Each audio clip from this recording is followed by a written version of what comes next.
Okay, well, hello everyone. Yeah, just hopping in here. This is the first time I've ever recorded a video. It's a bit strange to me, but obviously the U.S. has just carried out strikes in Iran. I think, at least from my view, it was pretty predictable. All of the kind of reality show, song and dance. Right off the top, I want to say that it was been interesting to me over the last few days. I guess since we had Trump put out his kind of 2 week statement a few days ago.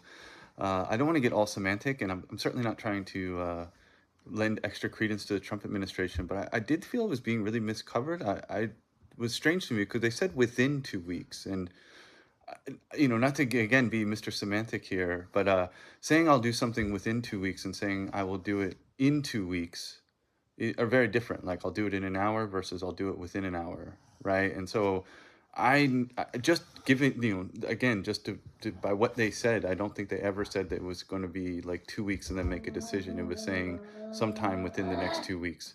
That's my son being grumpy. Anyways, what we know now, at least early indications are that this was communicated to Iran, that this was coming. The Iranian president, I believe, or another high-ranking official, has already said that, well, we cleared out everything. We knew this was coming, especially the Fyodor site. I mean, so this is not that this is good. I'm not saying, but like, I will see what happens. It seems to me that what the U.S. is trying to communicate is we were going to hit this, and if there's no retaliation, as one would say, we consider the matter settled, like at least for now. So we'll see what Iran does. That's a wild card. We know two things. Iran, yeah, they don't want the U.S. bombing them. They don't want to feel the U.S. can, come away with the notion that they can be bombed. And so maybe the U.S. has even indicated they're willing to accept some sort of kind of retaliation that doesn't harm any U.S. personnel. That might be in. So these can be kind of coordinated things, as strange as that sounds. And so that's certainly what happened after Soleimani was assassinated. Uh, so we'll see. It could be either the Iranians are willing to say like, oh, well, we cleared this out. We have a new facility, whatever, U.S., and move on. So yeah, trust me, I'm not trying to spin this as good, but what is good in the terms of like less less bad is that they didn't go for a decapitation hit. They didn't strike targets in Tehran, which certainly were probably amongst the menu of options that President Trump received from military planners. And certainly the Israelis have been goading Trump pretty significantly now that, for quote unquote regime change. The Israeli Post ran an op-ed, an editorial, not an op-ed, from the Jerusalem Post, I'm sorry, saying Trump needs to construct some sort of partition plan. So some in, the Jerusalem Post is a pretty major paper, and this was again an editorial, so it's not coming from the government. But I think it reflects certain thinking in Israel where beyond regime change, they're talking about state dismantlement. I mean, partition. This is what I wanted to hit on here. These are still very fluid events, but I'm guessing where this is going is that the U.S. and Israel.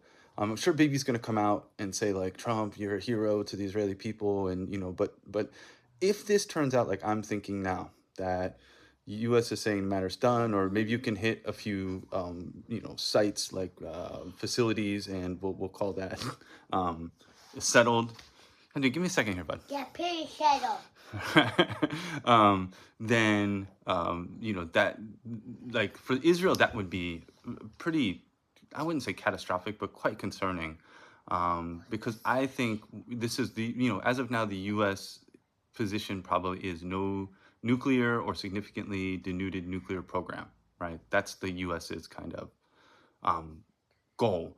And from all indications I have, especially the Minister of Defense the other day said that the Supreme Leader Khamenei needs to be assassinated, or he cannot exist anymore. Which it's a weird way to say, like they want to kill him. Because Israel, I think, is in a position now where they have taken a massive blow to their prestige and their image as invulnerable, and I feel for them any outcome where the Iranian regime remains intact is for them unacceptable. No, I'm not saying they're going to be able to get regime change, but in their mind, that's so. I think this is a really where this is going. The U.S. I think wants to say to Israel, you wanted the nuclear facilities really set back. We've done that. Um, Israel's going to say, Israel's now looking at massive damage. I mean, really significant hits with these ballistic missiles, which are still coming. And they're looking for a much more expansive, this is probably one of the, I think perhaps the largest aerial assault Israel, proper has ever endured. Um, so I think they're not going to be happy with just Fyodor being bombed. Now, they're not going to say that in public. Again, Netanyahu's going, but if this was Netanyahu's ploy was to get the U.S. involved in like a war to end the regime in Iran and to kind of shape events on the ground, it seems it seems this It is all seems, I'm yeah. recording this It's at. really a seem. And I'm sorry to hear this. But we're going bowling right now, so Okay, you can't talk really we long. are going So bowling. thank you. Bye bye. My first video feed, as you can see, is I'm running a real professional operation, and we are going bowling. But it really does seem that to the extent that Israel has seemed, that it looks like, again, seems at around 11 o'clock in the morning here in Japan. So that would be 10 p.m. Eastern US. I think Trump's about to give a speech, and I think he'll say that this was what we wanted to do, and we've achieved our goals, and the U.S. is happy to pursue peace and negotiations with Iran now. So happy to go bowling right now. And I don't think Israel is going to be very happy. The government in Israel is going to be very happy. I'm sure that a lot of people in Israel want the bombing to stop too. So there might be a strong push among the citizenry who is living in very perilous conditions. Shenzhen, stop, really, to get this bombing campaign to stop. But I'm, so I think this is where this is going. But we can, it could, an hour later, this could be totally different. So that's my initial reaction and thoughts. Please throw in the comments anything you have. And, as you can see, my first video upload on the spot, just recording on my phone, has been a pretty big disaster. But as Hyunjin said, we are going bowling now. All right, everybody, stay tuned and talk to you soon.